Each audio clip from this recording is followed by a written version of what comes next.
how much do you really love yourself? Now, that sounds like a very weird question to ask, and I will assume many of you will roll your eyes. But it seems to me that there is quite a divide over the self-love. Now, we all know one side of it where it's self-love. You love who you are, because then if you radiate love, you can receive love. And then there's the other camp of, well, just because I'm not loving myself doesn't mean to say I can't have love. And that's true. Neither one is wrong. But it's the self-expression and internalization of love is the key here. I personally didn't know what it was really like to love myself till recently. To be able to see me externally and internally, to be able to understand what real love is. Love isn't like. People seem to confuse the two. I don't like myself all the time, but I sure as hell love myself to continue on my healing, to continue to look at myself and say, you know what, you're not exactly the best version of you, but you know what? You're a hell of a lot better than you were because you've been working on you. I can look at the parts of my external self and go, do I like this stretch mark? Do I like this bingo wing? Do I like this crooked smile? Do I like them? No, but I love them because they're me. You know me because these things resemble me. I know me because they resemble me. And people say you don't know you until you can discover all parts of you.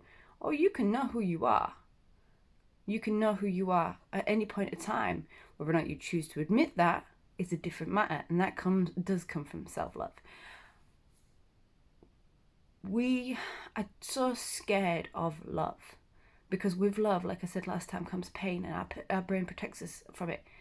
But then it can come real full circle, and then we can't love ourselves, because loving ourselves is one of the most painful, harsh things we can do, because we have to look at what has happened to us, to go through the weeds, to pull those weeds out of that garden and make your garden beautiful. That is you. Does it mean that the garden won't need looking after constantly?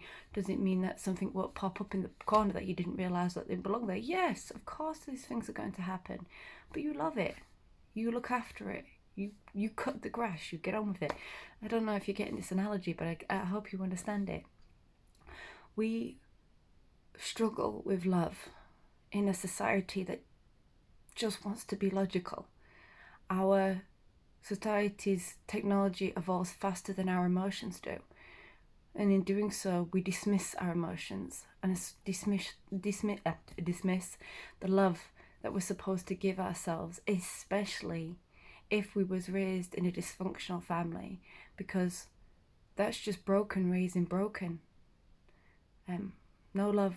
They do the best they can, but they don't love themselves, and it shows in the way that those children are raised. And to understand that is to forgive and to love unconditionally. My mum was not exactly the best, but she did the best and was the best version of herself at that point of time. Was it right? No. But do I understand that she had her own pain and trauma? Yes. But it took me loving me to understand that all the darkness that I'd put out, that I felt in myself, and then because I was hurt and felt those anger and negativity, and I ended up hurting people, putting out there. So I do understand. We have to love ourselves, whether or not that is externally, internally, or both. Some people love themselves inside but don't love themselves outside. Some people love themselves outside but not inside. They're not mutually exclusive.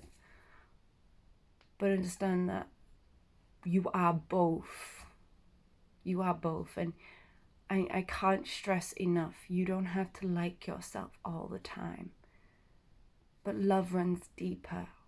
Love is looking after yourself. Love is asking for what you want. Love is being okay with you. even if you're not okay with you all the time, knowing that it's going to be okay eventually. It's not an easy process, and it's something that needs to be constantly looked after in the same way you do, same way your body does. You have to look after you. And I'm not saying this is not any excuse for you to, when I say ask for what you want, there is an understanding of don't be a dick, but you have to ask for what you want. And somebody told me, literally asked me the question of what do you want? And I could tell her a million things that I didn't want. And that's good, you can narrow down. But knowing what you want is self-love, because you know what you want, you know your boundaries, and you're prepared to ask for them.